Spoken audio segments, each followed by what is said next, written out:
Всем привет! На связи Bosch Аколь. У каждого сотрудника в компании своя история. Мы спросили у коллег, когда и на какую должность они устроились и кем стали сегодня. Давайте посмотрим, как меняются судьбы и растут карьеры в Казминералс. Я устроилась в Казминералс в ноябре 2021 года на позицию административного ассистента-переводчика в техобслуживании фабрики.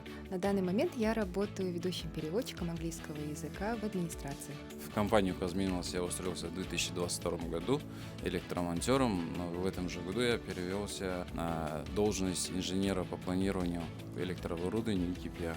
В 2021 году я начала свою деятельность в качестве административного ассистента-переводчика в Казминералс Актугай. Далее меня повысили до должности специалиста обучения и развития персонала.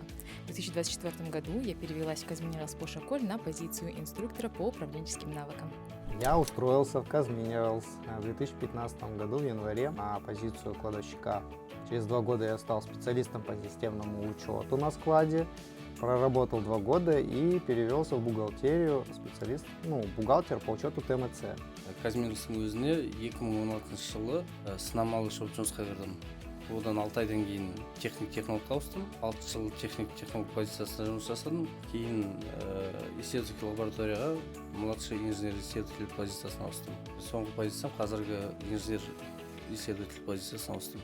В августе 2017 года я устроился в компанию на должность кладовщика. Спустя полгода получил повышение на старшего кладовщика. Еще через полгода занял позицию заведующего складом. С июня 2023 года и по настоящее время работаю начальником складского хозяйства. Я устроился в 2019 году на позицию стажера младшего инженера по надежности.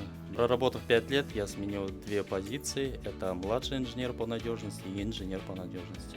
На данный момент я занимаю позицию старшего инженера по надежности оборудования. Я трудоустроился в Казминералс Bosch Аколь в 2016 году, в октябре. Трудоустроился на позицию регулировщика хвостового хозяйства. Год отработав регулировщиком, я перевелся на позицию флотатора. После 1,5 года работы флотатором я перешел в отдел обучения, инструктором по производственному обучению. И на данный момент являюсь начальником отдела обучения. В Казминералс Bosch Аколь я работаю с августа месяца 2015 года. И за 10 лет работы я сменил 5 позиций. Сегодняшняя позиция, на которой я сейчас работаю, это начальник участка глиняной фабрики. Я трудоустроился в Казминералс Bosch Аколь в 2019 году в отдел кадрового администрирования специалистом.